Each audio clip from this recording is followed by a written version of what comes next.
What you ignore about men.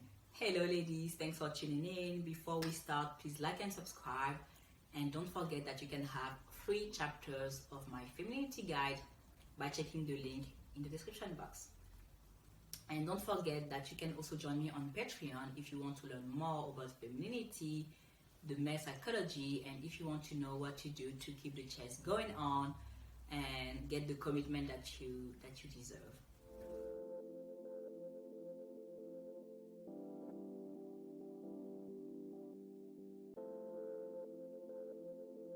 So let's go. Today I want to talk about dating apps, and I want to share something that I'm sure many of you ignore.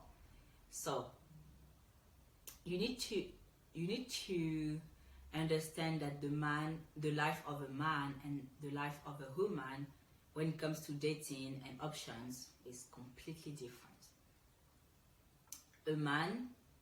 Most men don't have as many options as us women, and us women, we can go on Tinder and we can have one man for every day of the week, but most men can't say that. And I want you to stop putting men on a pedestal, and especially the men that you meet on Tinder, because many of them have fake profiles. They use pictures of other people that they find online.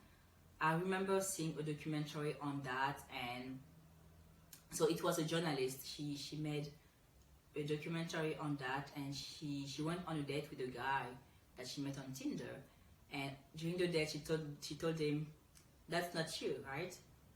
The guy on the picture is not you." He said, "Yeah, I know, but if I put my real face, I don't get any match." So you see, there are a lot of liars, and many men lie on their head, on their job, and they don't even look like their pics. So you need to be really careful with that, and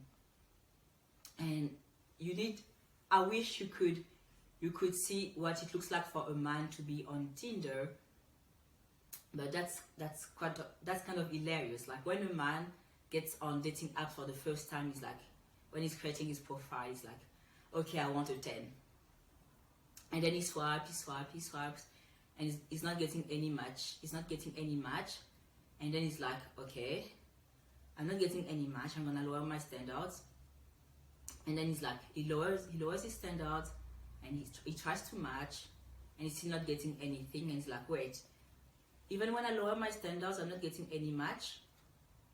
And this is the reality of being an average man on dating apps. So in life you have the 80-20% rule, right?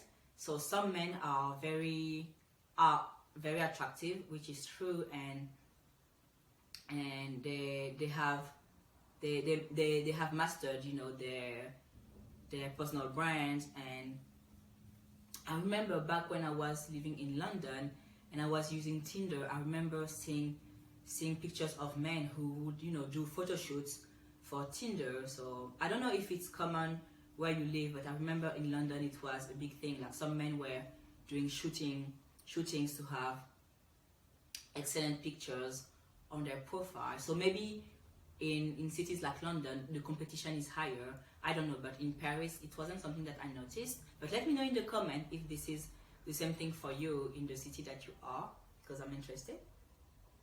And yeah, so in some cities there is a lot of competition, and it's true that some men are very attractive and they get more matches than the 80% of the men out there.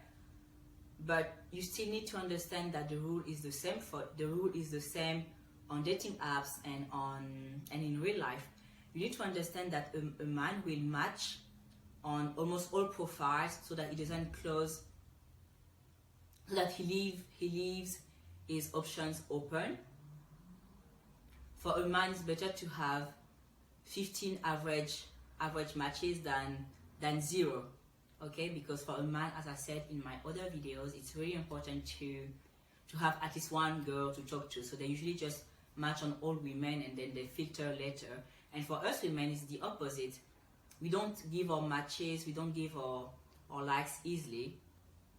And there is maybe like out of 30 men, we only like one or two of them. Men like almost all of those women.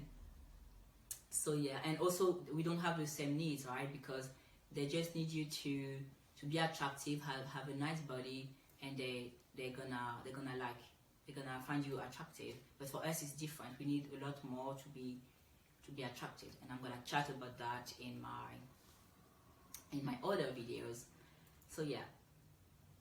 So what happens is like they swap on almost all women, and they swap right on almost all women, and they filter later. So what's happening is like on your end, you have a match with that handsome guy, and then you wonder why he's not texting you, and you start to think, okay, maybe I can initiate since we had a match. And this is the mistake that you make, because if he's not initiating with you, it means that you aren't his real type. And I remember it was a while ago when I was masculine, I matched with a guy. He was Asian, and he was really attractive, nice body, nice face. And I told myself, okay, I don't care about him. I just want to know why he matched me and he doesn't initiate. And I was upfront about it, and we chatted, and I asked him why he doesn't initiate. And I don't know, I remember that I said something else, and then at some point he told me, I've never dated a black girl, but you had a really nice body.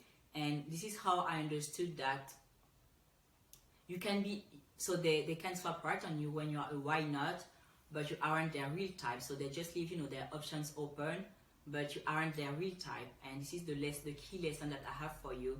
So if he swap right on you, but it doesn't initiate, you are a why not. You might have a nice body, or he finds you, you have a pretty face, but you aren't his real type. And the only way for you to know that you are his real type is when he's followed through and he does everything right. And also, when he has 15 matches, you need to understand that he won't go on date with 15 women. He will chat first with the one that he really, really likes, and he will go on date with his top choice. And it's not that hard for most men to have women, even the one that have it all, because if it was that easy, they would already be married, right? So you see, it's not that easy. So stop putting them on a pedestal. Just learn how to remain in your feminine energy, and that will be perfect for you. If you liked it, please like and subscribe, and let's chat next time. Bye bye.